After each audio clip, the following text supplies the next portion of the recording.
एक बार किसी युवक ने पूछा कि महाराज श्री,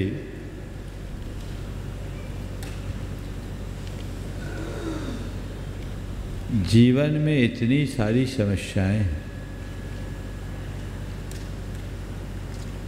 आप लोग उन समस्याओं के समाधान की बात न करके केवल धर्म धर्म धर्म की बात करते हैं। क्या धर्म से हमारी समस्याओं का समाधान हो जाएगा?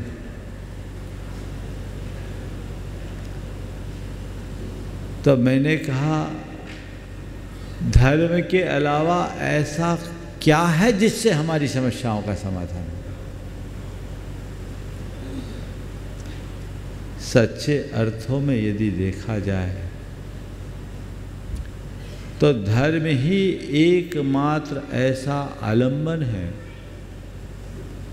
जिसके बल पर हम अपने जीवन की समस्त समस्याओं यानी दुखों का समाधान प्राप्त कर सकते हैं।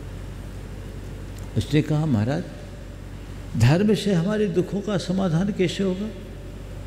मैंने कहा, हाँ होगा। तुम्हारे पास जितने दुख हैं ले आओ, मैं सबका समाधान चुटकियों में कर दूंगा। उसको बड़ा अटपटा लगा और आज मैं आप लोगों के लिए भी कह रहा हूँ, आज मैं प्रवचन देने नहीं आया, आज आपके दुखों का निदान करने आया। सुबह सुबह भगवान आज सपने में आए।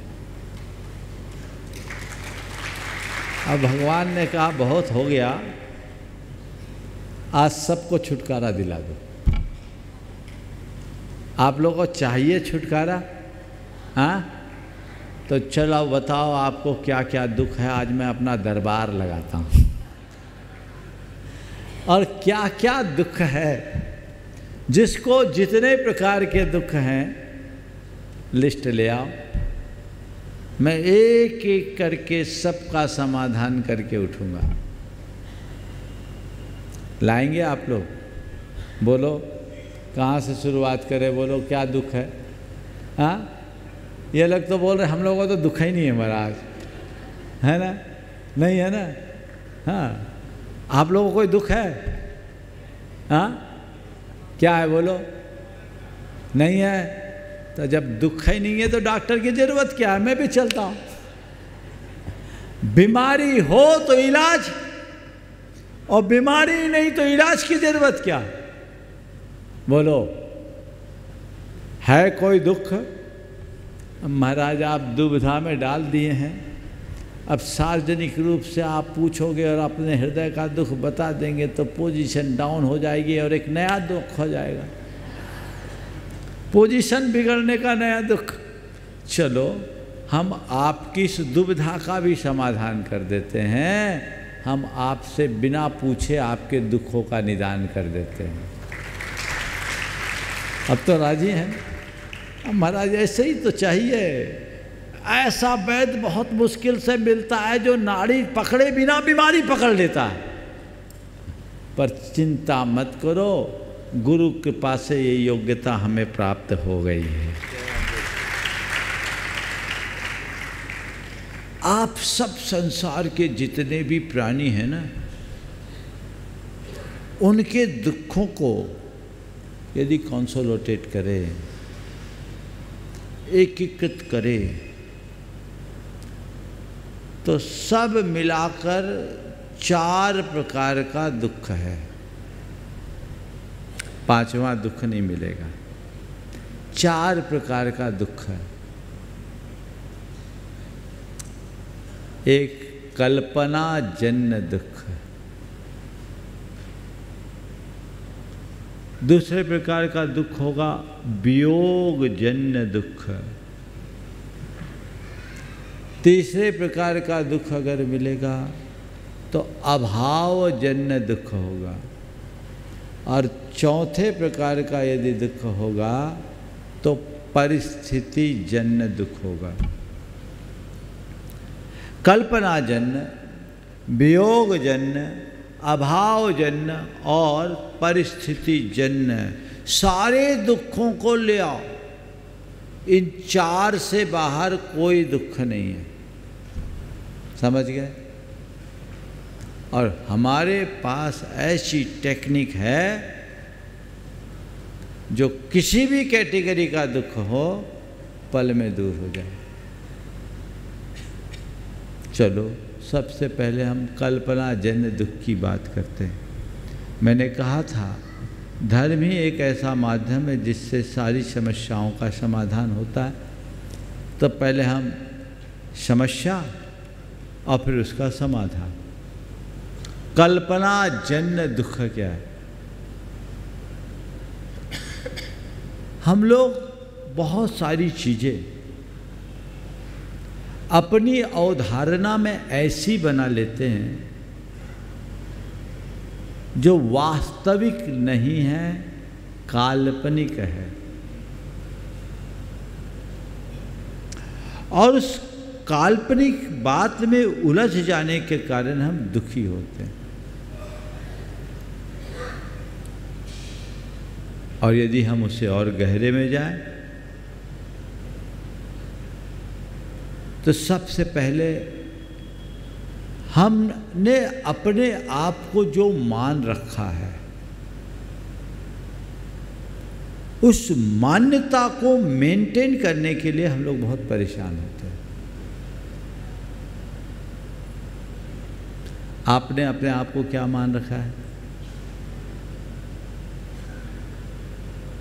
मैं समाज का एक प्रतिष्ठित व्यक्ति हूँ,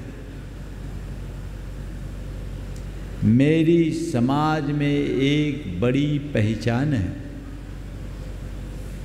मैं एक पैसे वाले व्यक्ति के रूप में जाना पहचाना जाता हूँ,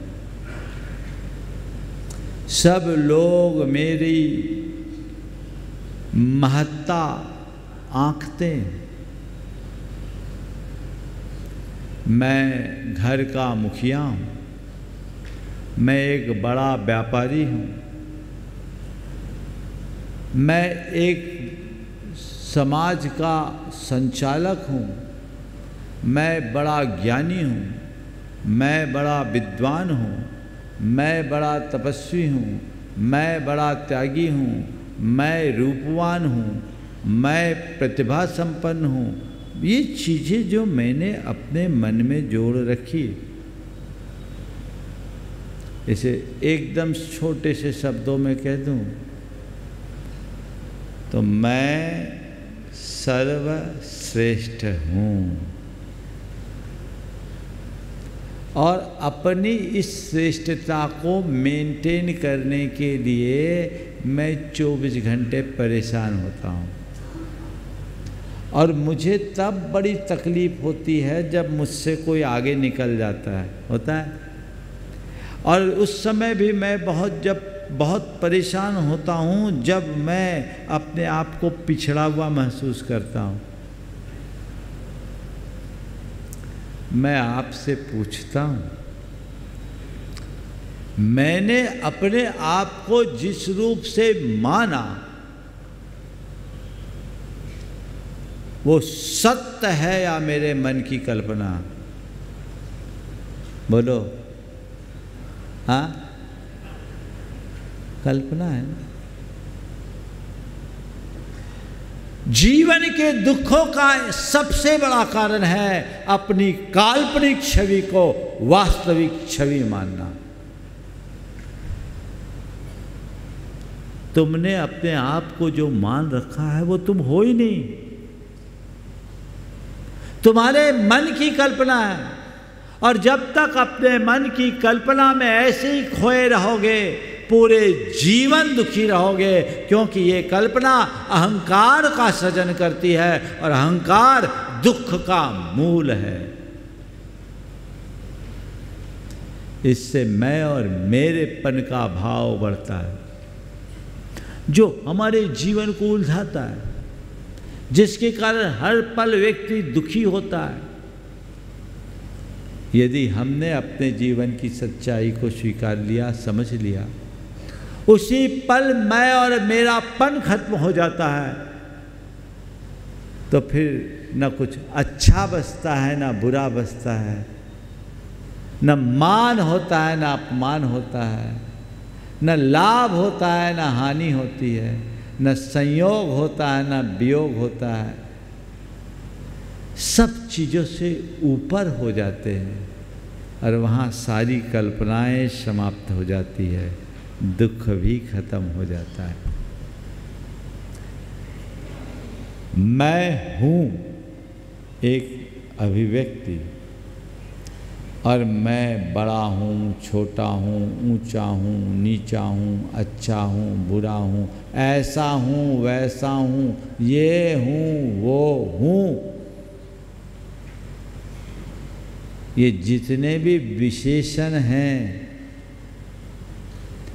वो मेरे मन की कल्पनाएं हैं जो मेरे द्वारा आरोपित है। इसे मैंने अपने तरफ से जोड़ रखा है, और मैंने जिन्हें जोड़ रखा है मैं उनको ही मेंटेन करने में लगा हूँ, उसी कारण परेशान हूँ। वो मेंटेन होता नहीं। जिन चीज़ों को मैं अपने इच्छानुरूप बनाना चाहता हूँ वो होती नहीं, क्योंकि वो मेरी इच्छा से आई नहीं है और मेरी इच्छा से जाएगी नहीं। वो मेरा स्वरूप भी नहीं, मेरे साथ जुड़ा हुआ एक संयोग मात्र है, और संयोगों पर मेरा नियंत्रण नहीं। संयोग केवल कर्म के संयोग से नियंत्रित होता है। जिस दिन मैं इसे जान लूँगा, फिर उनके बनने और बदलने से मेरे चित्त में कुछ भी फर्क नहीं पड़ेगा। संत कहते हैं जानो, मैं हूँ बस इसे पहचानो, बाकी चीज़ें तुम्हारे मन की कल्पना है, उसे दूर हटाओ। इस कल्पना के कारण व्यक्ति या तो अतीत की स्मृतियों में उलझता है या भविष्य की योजनाओं में खोता है। आप देखिए, जो हमारा दुख है, अतीत में घटित घटनाएं पकड़ करके बैठ गए और दुखी है।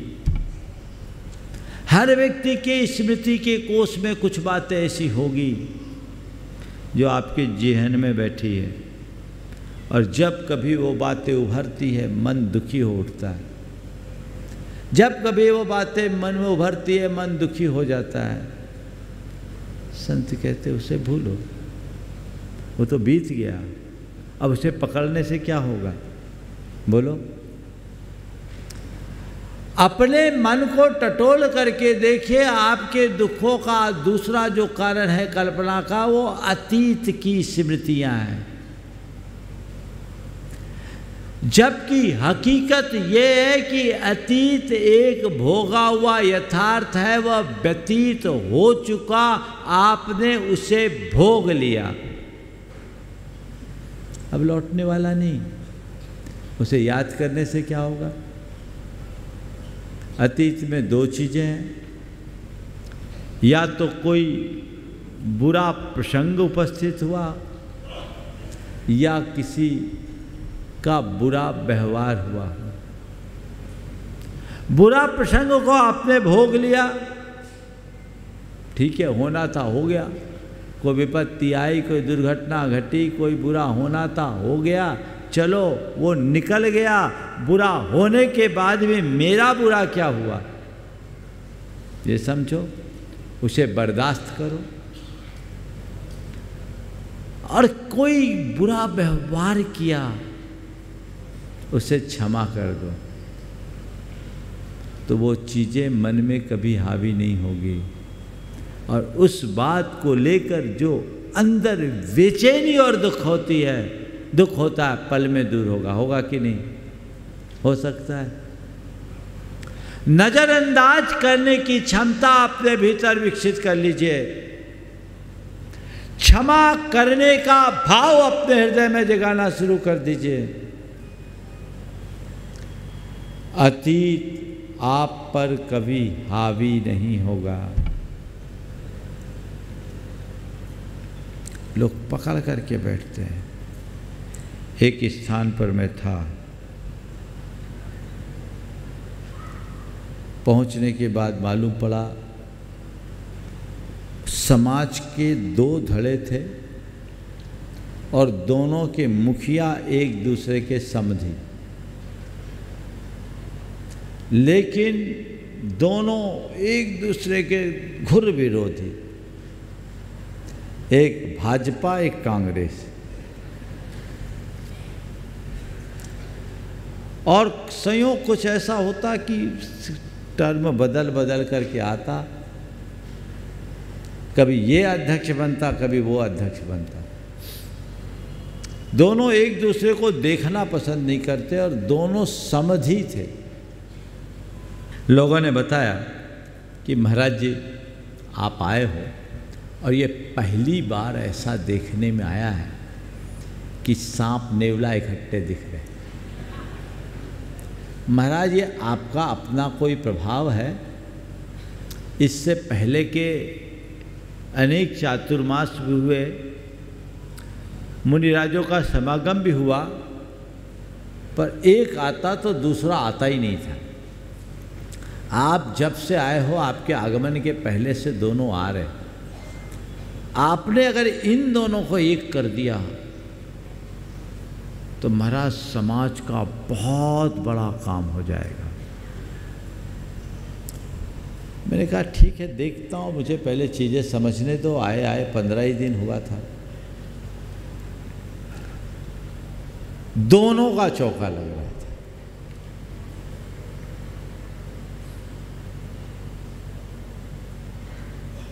एक के यहाँ आहार हुआ,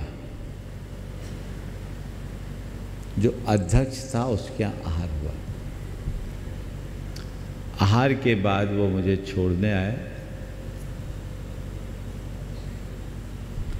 जब वह छोड़ने आया थोड़ी देर इधर उधर की बात हुई। सबको अलग करने के बाद मैंने धीरे से उससे पूछा कि भैया वो तुम्हारे समधी हैं ना? बोला महाराज उसका नाम मत लीजिए, उसका नाम लेते ही मेरे अंदर आग लग जाती है। ठंड का समय था। हमने कहा बढ़िया है भैया, कहाँ आग लगी बता दे, सर्दी बहुत है, मैं भी थोड़ा ताप लूँ। नहीं महाराज आप उसकी बात मत कीजिए, उसने मेरे साथ बहुत बुरा किया,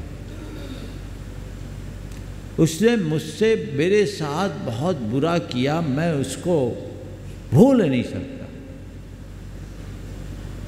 कषाय बहुत तीव्र थी। मैंने धीरे धीरे धीरे बात को इधर उधर करके उसको थोड़ा ठंडा किया। फिर पूछा कि हो क्या गया? बोला महाराज मेरे बेटे की शादी हुई, मैं उनकी बेटी लिया और महाराज बारात के दिन इनने हमारे लोगों को कंगला कह दिया। बेसिर पैर की बात कि ये लोग कंगले। बोला आपसे कहा? बोले नहीं हमारे लोगों ने हमें बताया। लोगों ने बताया? क्या कहा, किस संदर्भ में कहा, कितना सच कितना झूठ आपने क्या करना? मना ऐसे लोगों से क्या करना? हमने तो गलती कर दी कि मुझसे संबंध कर लिए। आदमी हमारे लायक है नहीं, 3rd क्लास आदमी, देहात में रहता था, कुछ सालों से यहाँ आ गया, बड़ा ऐंठ दिखाता है, राज चलाना चाहता है, हम उसको माफ़ नहीं करते। तो तुम्हारे बेटे की शादी कितने साल हो गए? बोले महाराज 22 साल से ज़्यादा हो गए। 22 साल पहले कुछ बोला और तुमको बोला? बोले हमको बोलने की हिम्मत होती महाराज, हमको बोलता तो मैं उसी समय उसका मुंह नोच लेता। किसको बोला? बोले लोगों ने बताया। बोले किसने बोला? बोले पता ही नहीं किसने बोला। बोले भैया पता तो करता, तू गांठ बांध लिया, हुआ क्या था? बोले कुछ नहीं, सर्दियों के समय में शादी थी और पुराने ज़माने में बाराती आते थे। ये मैं घटना बता रहा हूँ 25 साल पुरानी, और उसके 22 साल मैंने 40-45 साल पुरानी बात हो गई। बाराती आते थे और बाराती वाले घरातियों को परेशान करते थे। अब दिसंबर के महीने में रात के 12-1 बजे बोलते लस्सी पिला। अब कुछ लोग थे जो दूल्हा के दोस्त लोग थे, वो लोग परेशान कर रहे थे। तो सुबह से वो लोग टारगेट बनाए हुए थे, परेशान कर रहे थे। अब रात के बोल रहे लस्सी पिलाओ। तो उन्होंने कहा होगा कि ये लोग बहुत परेशान कर रहे हैं, लस्सी मंगा रहे, अब कहाँ से ला के दे, छोटा गांव है। तो हो सकता है किसी ने कह दिया अरे ये सब कंगले लोग हैं, कहीं व्यवस्था करके कर। अब वो बात वहाँ कम्युनिकेट हो गई, सामने वाले ने पकड़ लिया और वो उसको अंदर हिला रहा। दुविधा, बड़ी दुविधा। वो बात वो व्यक्ति पकड़ा। मैंने कहा भाई पुरानी बात हो गई, तुम जितनी बातें कर रहे हो इसका आता पता भी नहीं, तुम्हें ये भी याद नहीं है कि तुम्हें किसने बोला, पर ये क्यों याद है कि उसने क्या बोला। महाराज ये भूल नहीं सकता, मुझे ही कंगला बोलता है, जानता नहीं क्या मेरी क्या औकात है। हमने कहा वो जाने या न जाने पर मैंने तेरी औकात जान ली। तुम कौन हो ये तो मैंने जान लिया। मैंने जान लिया कि एक छोटी सी बात को भी तुम कितना बड़ा बना सकते हो बिना तथ्यों को जाने पहचाने। तुम कोई भी बात को बढ़ा सकते हो। तुमने ये बात तो पकड़ ली कि सामने वाले ने ये कहा, तुम अगर उस समय थोड़ी सोच को सकारात्मक रखते और अपने ही लोगों को डांटते कि शादी करने गए हो कि लोगों के साथ लोगों को परेशान करने गए, तुम्हें शर्म नहीं आई कि रात के 12 बजे के बाद इस तरह का ऑफर कर रहे हो। तुमने ये नहीं समझाया। मैंने उसे अपने तरीके से समझाया और सोचा जब समय आएगा तभी काम बनेगा। थोड़े दिन बाद दूसरों के यहाँ हुआ। अभी बात सीक्रेट थी, मैंने बाहर नहीं की। दूसरे से बात की, दूसरे को भी जैसी छेड़ा तो ऐसी प्रतिक्रिया जैसे बिच्छू काटा है। अरे महाराज नहीं, उसने हमारा बहुत अपमान किया, हर मोर्चे पर हमें नीचा दिखाने की कोशिश की। महाराज उसने हमें कहीं का नहीं छोड़ा। गलती हो गई कि हमने अपनी बेटी दे दी, नहीं तो इसी कारण मैं थोड़ा सा मन महसूस कर रह जाता हूँ। लेकिन महाराज वो आदमी बिल्कुल घटिया है, किसी काम का आदमी नहीं, आप उसकी बात मत करो। हमने उसको भी धीरे धीरे शांत किया, झकझोरा और कहा भाई इतनी पुरानी बातें तुम लोग याद करके रखे हो, उन बातों को पकड़ने से क्या होगा। अगर एक छोटी सी बात को नज़रअंदाज कर दोगे तो क्या बुरा होगा। मैंने इससे जब बात करते करते पूछा कि भाई तुम एक दूसरे के संबंधी हो, तुम क्या चाहते हो, ऐसे लड़ना चाहते हो कि एक होना चाहते हो। बोले महाराज जी हम एक हो ही नहीं सकते, एक हो ही नहीं सकते। बोले क्यों नहीं हो सकते, जब तुम दोनों एक दूसरे के सगे संबंधी हो, तुम चाहो तो सब कुछ हो सकते हो, प्रयास तो करो, रास्ता निकालो। बोले महाराज हम भूल नहीं पाते, हम भूल नहीं पाते। हमने कहा एक काम करोगे, 2 साल पुराना कैलेंडर लाओगे। बोले महाराज 2 साल पुराना कैलेंडर कौन रखता है, उसे तो हम हर महीने फाड़ के अलग कर देते। हमने कहा घर के दीवार पर 2 साल पुराना कैलेंडर रखने को तैयार नहीं, पर दिमाग के दीवार पर 20 साल पुरानी बात क्यों टांग रहे। उतार दो, क्षमा मांगो और क्षमा करो, काम खत्म। मैंने दोनों को फिर अलग से बुला के समझाया, हफ्ता भर लग गया और दोनों को मैंने मंच पर ही क्षमा मानी कराई। आज दोनों एक है। और वो कहते हैं कि जिस दिन से हमने क्षमा किया, क्षमा मांगा, सब चीज़ें भूलने में आ गई। मैं आपसे ये घटना केवल इसलिए सुना रहा था कि अतीत की बातों को, जो घटनाएं हैं उसे बर्दाश्त करना चाहिए, और किसी का दुर्व्यवहार हो उसे क्षमा करना सीख लेना चाहिए।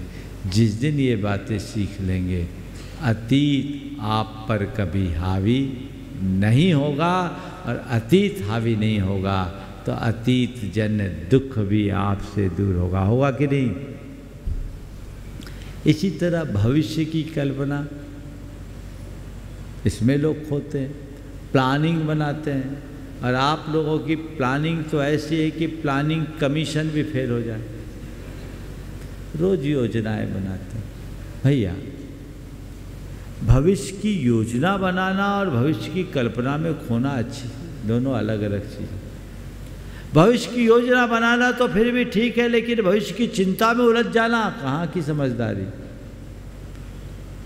आने वाले कल के प्रति सचेत रहना समझदारी है, और कल की चिंता में उलझ जाना हमारा पागलपन। हमें एक बात सदैव याद रखना चाहिए कि मेरी चिंता से मेरा भविष्य नहीं सुधरेगा, मेरी चेष्टा ही मेरे भविष्य का निर्माण करेगी। मेरी चिंता से मेरा भविष्य नहीं सुधरने वाला, मेरी चेष्टा ही मेरे भविष्य का निर्माण करेगी। मैं अच्छी चेष्टा करूँगा तो मेरा अच्छा भविष्य बनेगा, ये विश्वास देगा। और ये सब कुछ मेरे कर्मों के अधीन है। जो कल देगा वो कल की व्यवस्था भी देगा। एक सज्जन यहाँ है बैठे हुए, नाम नहीं लूँगा, अतीत की गलतियों से परेशान थे और भविष्य को लेकर बहुत चिंतित। मेरे पास आए, बड़े भारी मन से आए, उनने अपनी व्यथा कथा की। हमने कहा देखो भाई, जो अतीत की गलतियाँ उनसे सीख लो और भविष्य की चिंता छोड़कर वर्तमान की नीतियाँ अपनाओ। आज अच्छा रखोगे, कल भी अच्छा हो जाएगा। और आज उस व्यक्ति के चेहरे पर पूर्ण संतोष और मुस्कुराहट है। अतीत से सीख लिया, वर्तमान को सुधारा, और आज सुधारते सुधारते भविष्य उज्ज्वल हो गया। मैं चाहूँ तो खड़ा भी कर सकता हूँ, लेकिन खड़ा करना उनकी प्रतिष्ठा के अनुरूप नहीं समझता, लेकिन ऐसा होता है। गलतियाँ सबसे होती है, और गलतियों को सुधार ले और परिस्थितियों के अनुरूप अपने आप को ढालने की कला विकसित कर ले, तो व्यक्ति अपने जीवन को बहुत बेहतर बना सकता है, सुंदर बना सकता है। और उन्हीं को पकड़ करके बैठे रहे तो जहाँ के तहाँ पड़ा रहेगा, दुखी होगा। उससे नकारात्मकता बढ़ती है, और जब नकारात्मकता बढ़ती है आत्मविश्वास खंडित होता है। आत्मविश्वास खंडित होते ही मनुष्य की प्रगति रुक जाती है, और दुख तो बढ़ता ही बढ़ता है। चीज़ें अपने आप बदलती है, जीवन बेहतर बनता जाता है। किसी के साथ भी ऐसी स्थिति आए, विश्वास करो आत्मा के स्वरूप पर और कर्म के सिद्धांत पर। धर्म हमें ये दो समझ देता है, जिसके अंदर आत्मा के स्वरूप पर विश्वास हो और कर्म के सिद्धांत पर भरोसा हो, वो कभी भी किसी कल्पना में नहीं उलझता, जीवन की वास्तविकता को समझता है और दुख होने पर भी सुख का अनुभव करता है, जीवन सुखी बना रहता है। बोलो, अगर आपके अंदर अपने आत्मस्वरूप का बोध हो और कर्म सिद्धांत पर भरोसा हो, तो आप किसी कल्पना में खोकर दुखी होगे? बोलो, हाँ, थोड़ा जोर से तो बोलो। नहीं ना होगे, बिल्कुल आप दुखी नहीं होंगे। तो अब आप क्या करोगे? इस पर भरोसा करोगे कि नहीं करोगे? हाँ, थोड़ा जोर से। तो आपको हमने टेक्निक बता दी, समझ में आ गया? 25% दुख गया कि नहीं गया? बोलो, 25% खत्म। कल्पना से उलझना बंद कर दो, 25% दुख समाप्त होगा। अब दूसरा दुख, वियोग जन्य दुख। संसार है, एक भी व्यक्ति है जिसके यहाँ किसी का वियोग नहीं हुआ? बोलो, एक भी व्यक्ति? वियोग तो संसार का स्वभाव है। सर्वे संयोगा विप्रयोगांता, जहाँ संयोग है वहाँ वियोग होगा। विकसते मुरझाने को फूल, उदित होता छिपने को चंद, बरस जाने को भरते मेघ, दीप जलता होने को मन, छलकती जाती है दिन रैन, लबालब तेरी प्याली मीत, मौन होता जाता संगीत, क्षणिक है मत वाले जीवन, क्षणिक है मत वाले जीवन। आज बहुत पुरानी पंक्ति याद आ गई। ये तो क्षणिक है, क्षण भंगुर है।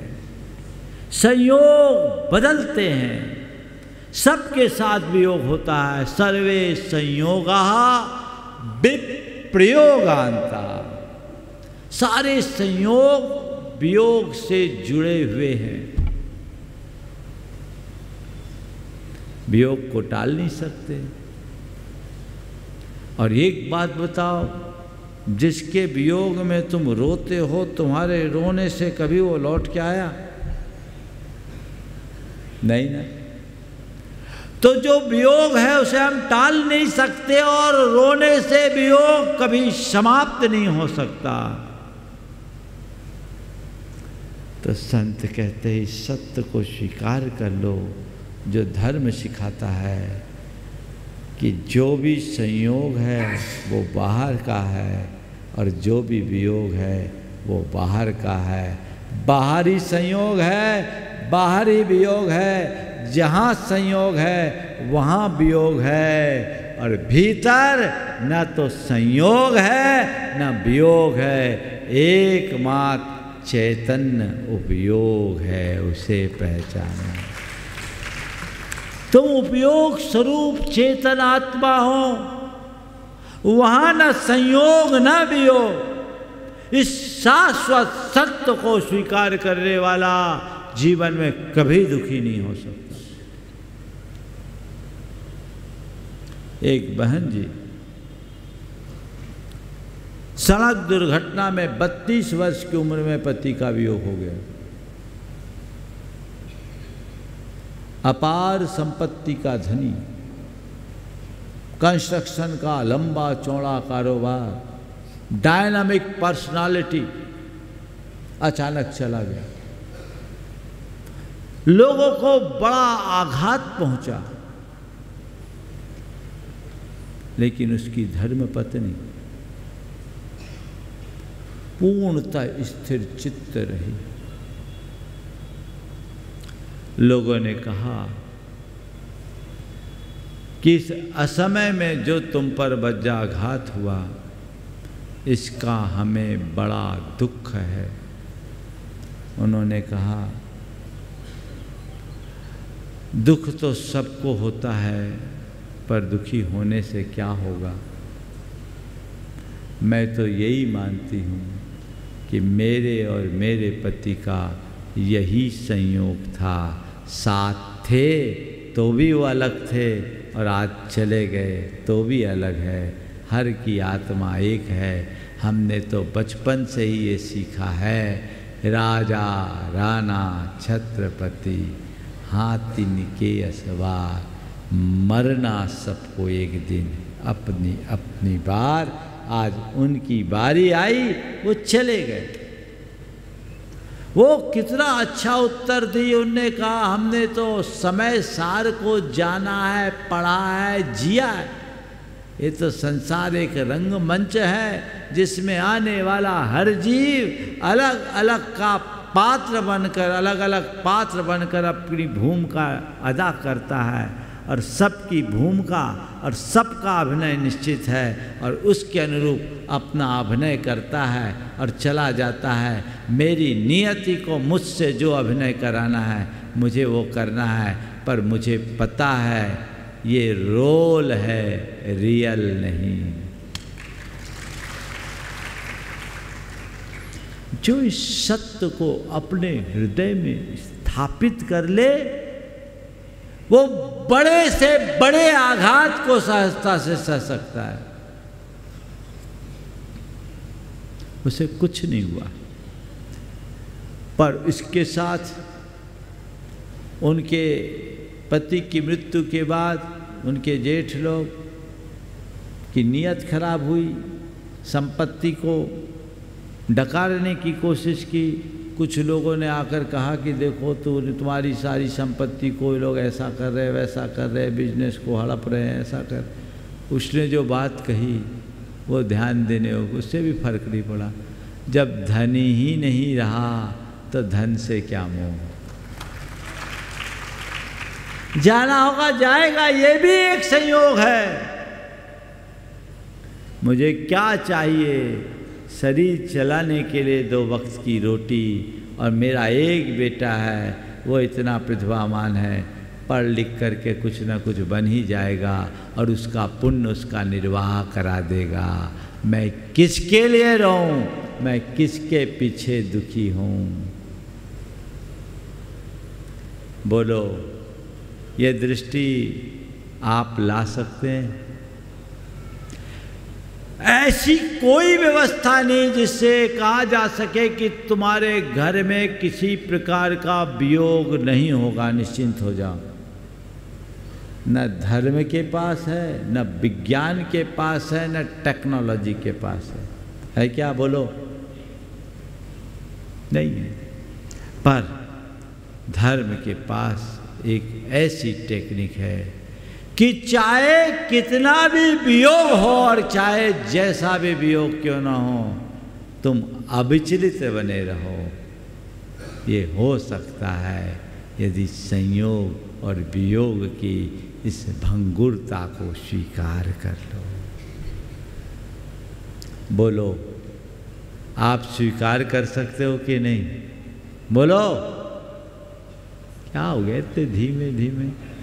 हाँ हाँ, बोलो तो थोड़ा दम से।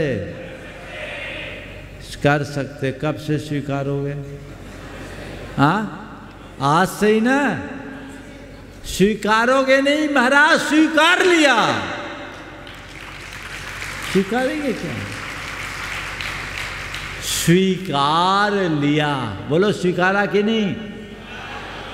स्वीकार लिया तो 25% और गया, 50% हो गए। अब 50% बचे रहने दूं कल के लिए? हाँ, कि आज ही ख़त्म करूं? अरे महाराज, छुटकारा ही दिलाओ। ठीक, चलिए।